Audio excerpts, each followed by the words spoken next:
ito nga ang misis ko. Taga, hanap buhay. Ako napapaiyak sa buhay ko. Bakit naman tatay?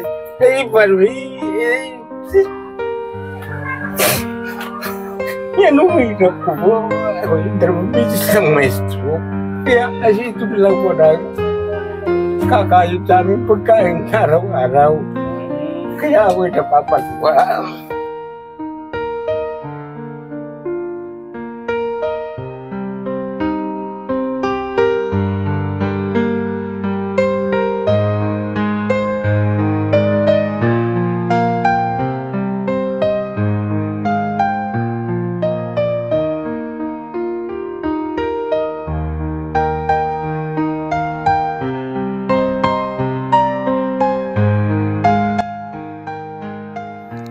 Isang maganda at mapagpalang araw po mga kalingap. Sa akin pong pagpunta ng Lopez, Quezon, habang tinatahak ko po ang daan papunta ng bayan ng Lopez, Quezon, naagaw po ako ng pansin ng isang matandang babae na naglalakad sa tabing daan. Hindi niya alintana ang init ng araw, ang alikabok sa daan. Maibenta lamang ang mga paninda na kanyang inilalako.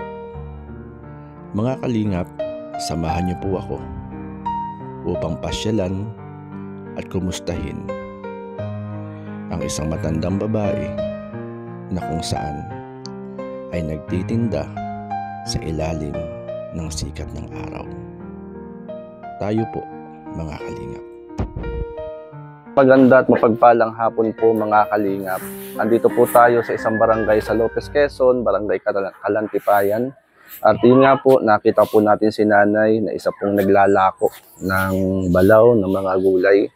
At sinundan ko po siya at nanong kung pwede siyang makausap. At ito po mga kalingap, sinamahan po natin siya sa kanyang tahanan. At puntahan natin mga kalingap upang kumustahin natin ang kalagayan at sitwasyon ng mga buhay. Yan, shoutout and good morning kina Kuya Bal, Ate and Kalingap Rob at sa buong team ng Kalingap. Yan tayo po mga kalingap, samahan niyo po ako at atin pong pasyalan si nanay. Nay, magandang hapon po sa inyo, Nay. Nanay, kumusta po kayo? Maigi naman po. Anong pangalan ni nanay? Josepina Sidenyo po. Si Nanay Josepina. Ayan, saka si tatay, ano ho? Opo. Ilang taon na kayo, Nay Josepina? 64 po. Pa-64 ngayong April. April 15. Ah, magbe-birthday. April 15 si nanay, pa 64. Opo. Yan, ito si tatay. Tatay, magandang hapon po sa inyo, tay. Tay, kumusta ka po, tatay? Ito, Yan, tay, anong pangalan ni tatay? Ibaristo si Dinyo po. Ebaris. Ibaristo si Dinyo. Yan. Anong palayaw ni tatay? Buti lang tawagin sa dito. Tay, kumusta po kayong mag-asawa? Mabuti naman po. At ito nga ang misis ko. Taga, hanap buhay. Ako napapaiyak sa buhay ko. Bakit naman, tatay?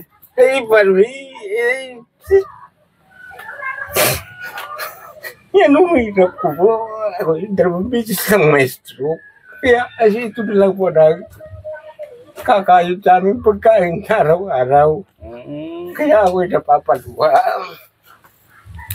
Baka kayo lang po mag-asawa. Tay, nakita ko nga po si nanay kanina. Awa na nga ako po dito. Araw-araw na lang siya po ang naghahanap buhay sa amin dalawa. Pambili ng gamot to. Ay, wala naman po akong ang konting tulong. Kaya pinagtatagan ko naman. Sana huwag naman magkasakit itong misis ko. Yun po pala. Eh, kumusta po kayo rito sa inyong bahay? Tay, nay. Ay, naman po. Ito po ay sa kapatid ko. Ha? Ay, hindi po ito sa amin. Pinatira po kayo ng kapatid niyo? Kayo po pala. Nabanggit niyo, tatay, kayo ay 2 beses nang na-stroke.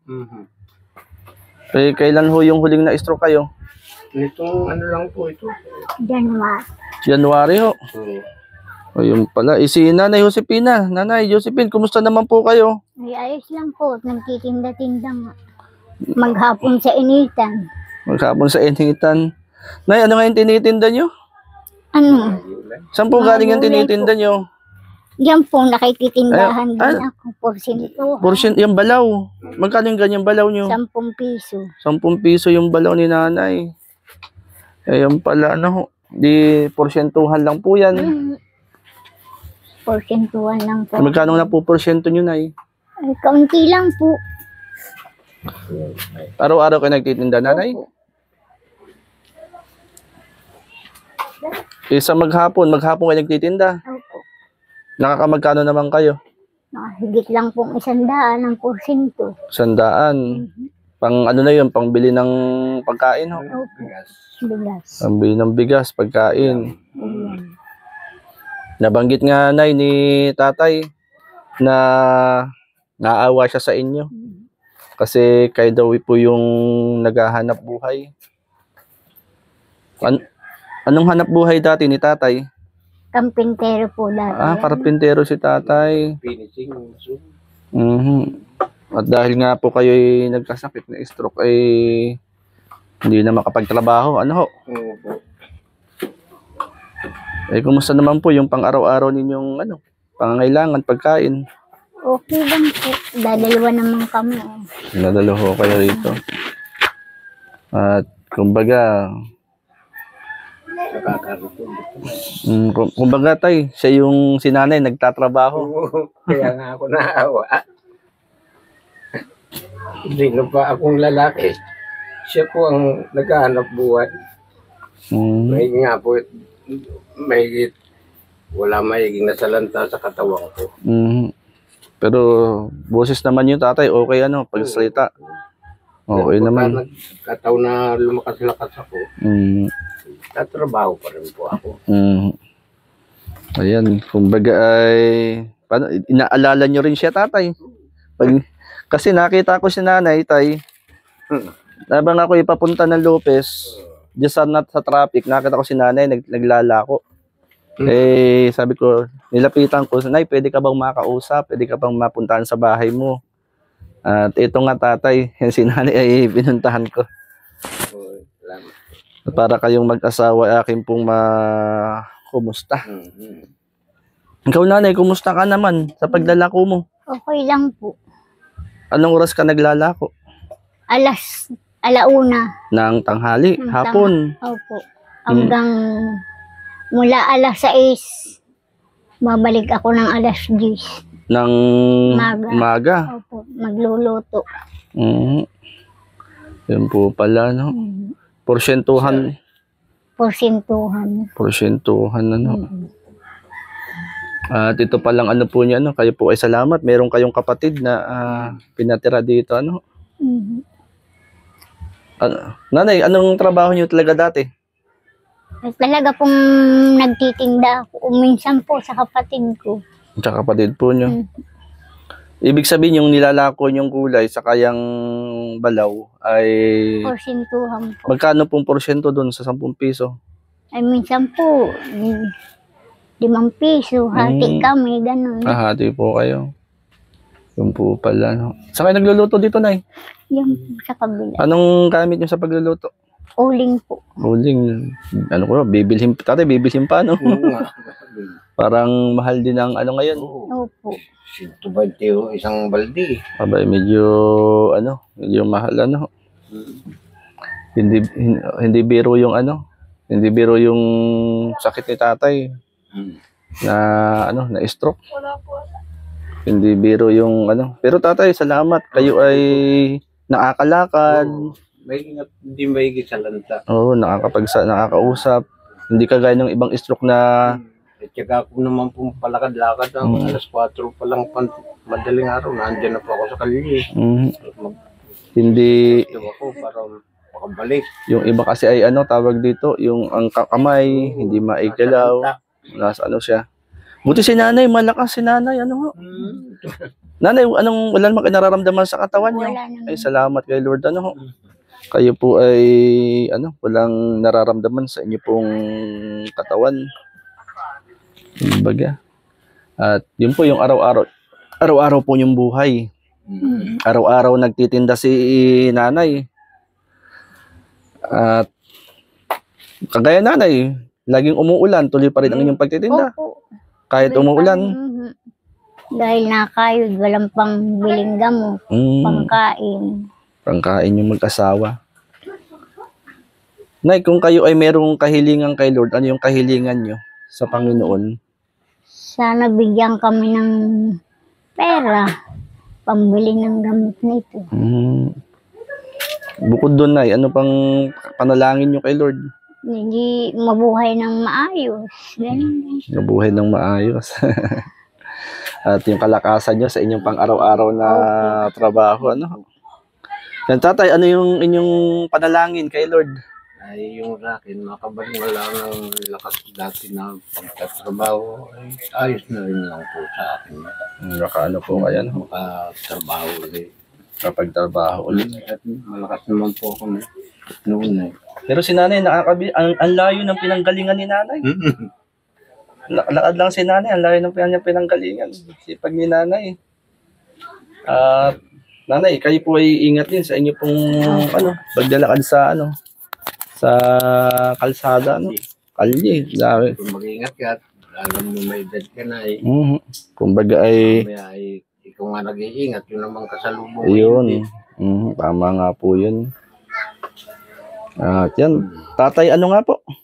Ibaristos. Yan si tatay. Bubi na lang po. Ano po? Bubi. Bubi. So, Yan si tatay. dito sa probinsya namin, pabubi-bubi. Si tatay Bubi at si nanay Josephine. Si nanay Josephine, maliksi pa. Bilis maglakad. Salamat at nakita ko po si nanay kanina. Maraming salamat din po. Sabi ko nga si nanay, Nay, pwede ka bang makausap? At pumayag naman si nanay. At ako po ay sinundan ko po siya. Yan, Nay, pwede ba kayong ipag-pray? Nay, lapit kay tatay. Pag-pray ko kayong dalawang mag-asawa. Yan. Tayo po yung manalangin. Panginoon, dinadalangin ko po si Tatay Bubi, si Nanay Josephine. Ikaw po ang nakababatid ng nilalaman ng kanilang puso't isipan. Panalangin ko po, Lord, bigyan mo po sila ng kalakasan at katatagan.